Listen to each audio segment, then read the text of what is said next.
معظم اللي كان بيتفرج على الكلاسيكو من جيلي كان من حقبه ميسي وكريستيانو. هل انت عمرك شفت ميسي او كريستيانو بيشوحوا للمدرب او بيشوحوا للجمهور، او مثلا ممكن يطرد عشان اتيتيودو مش احسن حاجه؟ ما افتكرش اني شفت حاجه زي كده خالص. كلاسيكو بقى الزمن ده بقى كلاسيكو لامين يامال وفينيسيوس جونيور. واحد طلع قبل الماتش عامل فيها يوتيوبر وبيطلع تصريحات بوم طخ وخد على عينه جوه الماتش وبعد الماتش، والتاني بيشوح لمدربه وبيشوح للجمهور وبيشوح للعيبه ومش فارق معاه حد. الراجل ده رايح يقول لمدربه انا فينيسيوس جونيور، اتغيرنا انا ليه؟ طبعا ده بيفكرنا بالحادث الشهير بين ميدو وكابتن حسن شحاته اللي هو ليه طلعتني ليه.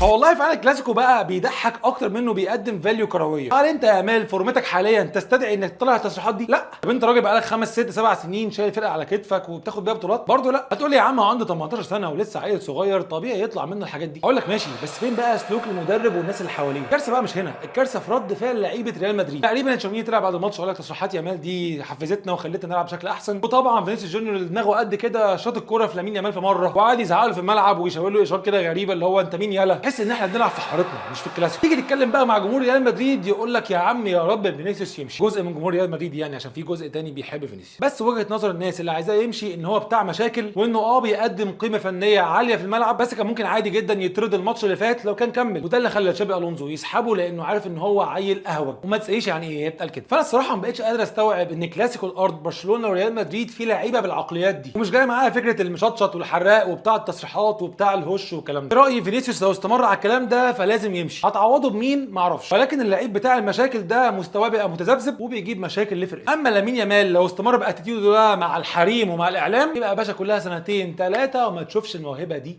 تاني. هو واحد بس في ريال مدريد اللي بيفكرنا بالزمن الجميل، الكيليان امبابي، الراجل اللي بيعمل في صمت وبيشتغل السنه دي وواضح قوي انه يلعب على جائزه احسن لاعب في العالم، ولو استمر على اداؤه ده في الكره الذهبيه بالنسبه له مش بعيد. سؤالي بقى لجمهور الفرقتين، بالنسبه للريال هل انت موافق على اتيتيود فينيسيوس؟ وبالنسبه لجمهور برشلونه هل انت موافق على حياه لامين يامال بره الملعب؟ وما تقوليش ماليش دعوه عشان حياه اللعيب بره الملعب بتعكس حياته جوه الملعب. هستنى رايكم في الكومنتس، وبعد الكومنت ما تنساش تعمل لايك وفولو، والاهم من ده دعم اخواتنا اللي ما يزالوا بيعانوا اشد المعاناه. كان معاك الفيرود وسلام.